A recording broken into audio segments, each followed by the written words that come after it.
ఎన్నికల్లో వైసీపీ తప్పకుండా అధికారంలోకి వస్తుందని మంత్రి బొత్స ధీమా వ్యక్తం చేశారు. వచ్చే నెల 9న జగన్ సీఎంగా విశాఖపట్నంలో ప్రమాణ స్వీకారం చేస్తారని తెలిపారు. వేదిక ఎక్కడో 2 రోజుల్లో చెబుతానని అన్నారు. కేంద్రంలో తమ మీద ఆధారపడే ప్రభుత్వం రావాలని కోరుకుంటున్నానని, ఇది తన స్వార్థమని తెలిపారు. మీరు ఎప్పుడు కూడా కొద్దిగా డేట్ బస్ తప్పినప్పుడు వస్తారు. బస్సు వెళ్ళిపోయిన తర్వాత వస్తారు. ఇందాక చెప్పాను బాబు, ఇందాక చెప్పాను ఇందాక చెప్పాను. ఏం చెప్పానంటే, ఈయన ఎన్నికల ప్రక్రియ ప్రారంభమైనప్పుడు తెలుగుదేశం పార్టీ కూటమి నాయకులు ఫిర్యాదు ఇచ్చి లా అండ్ ఆర్డర్ మీద, రాష్ట్రంలో అధికారుల మీద ఇక్కడే మనం మాట్లాడుకుందాం. నేను అదిగా ఇచ్చి ఎవరైతే ఒక రిటైర్డ్ పోలీస్ ఆఫీసర్ని, ఇంతమంది దేశంలో అధికారులు ఉంటుండగా ఆఫీసర్ని వచ్చి పర్యవేక్షణ చేశారో, అతని పర్యవేక్షణలో ఏ పోలీస్ అధికారిని ఏ జిల్లాలో మార్చారో ఆ జిల్లాలోనే సంఘటనలు జరిగాయి.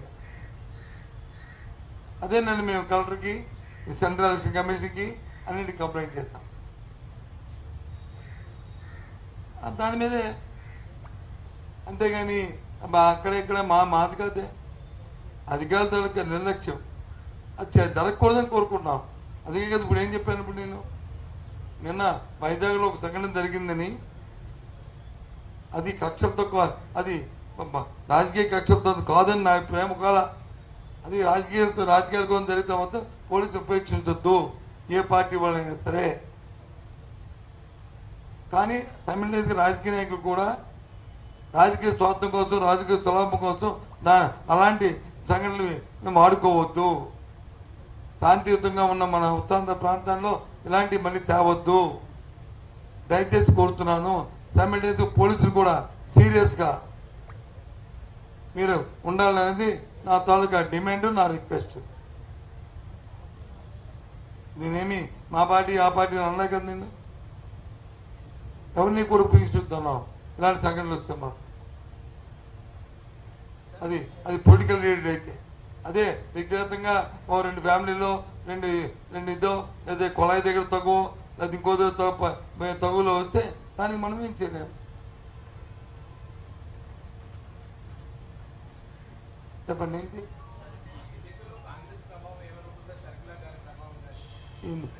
తినబోతు రుచింది బ్రదర్, అయిపోయింది కదా, తినడం అయిపోయింది. 4 రోజులు లెక్కలు వచ్చేస్తాయి ఏంటి ఇంకా. ఇప్పుడు దాని మీద కామెంట్ చేసుకోవడం, రివ్యూ చేసుకోవడం ఏదో మీ వాదన మీరు కనుక్కుంటే ఆ సంతృప్తి ఉండండి. నేనెందుకు కామెంట్ చేయాలి? 4 రోజుల్లో వచ్చిన దీనికి ఫలితాలకి 4 రోజుల్లో ఏదేమైనా బ్రహ్మాండమైన మెజారిటీతో, ఎక్కడ దేశం అభివృద్ధి మెజారిటీతో జగన్మోహన్ రెడ్డి గారు ప్రమాణ స్వీకారం చేయబోతున్నారు 9వ తేదీ నాడు అంగరంగ వైభవంగా విశాఖపట్నంలో. ఆ నేపథ్యంలో ఇలాంటి డిస్కషన్ అయింది ఎందుకు?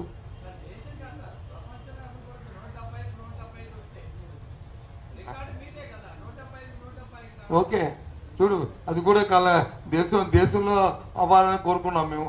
మీరు ప్రపంచ అభివృద్ధి వస్తే 170 రావాలి, 170 దగ్గరగా వస్తాయని చెప్పేసి నేను చెప్పింది. అది ఒకటి తగ్గొచ్చు, 2 తగ్గొచ్చు. అది నీ అభిప్రాయాలకి అయితే చంద్రబాబు పవన్ కళ్యాణ్ గెలుస్తారంటే వాళ్ళు కొడుకు పోను, వాళ్ళు బామ్మర్ది ఓడిపోతాడు. నేను పేరు ఎత్తాను, నేను మీ అందరూ చెప్తున్నాను పేరు ఎత్తానండి. నేను పేరు ఎవరి ఎత్తానా? నేను ఒక్కరి పేరు ఎత్తలేదు. నేను ఎవరిని కించపరచలేదు, ఎవరిని అవమానపరచలేదు.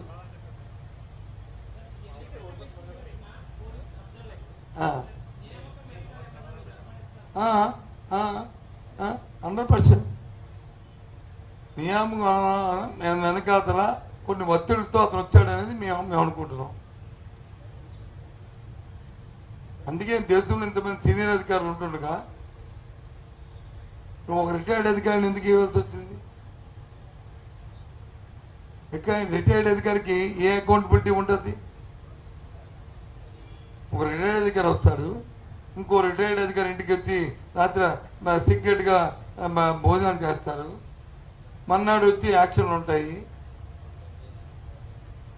ఇంకెక్కడ మీరు మాట్లాడుతున్న ఈ అపవాదులకి, ఈ ఈ సస్పెన్షన్కి అసలు తావు కూడా ఎందుకు తావు ఇవ్వాలి?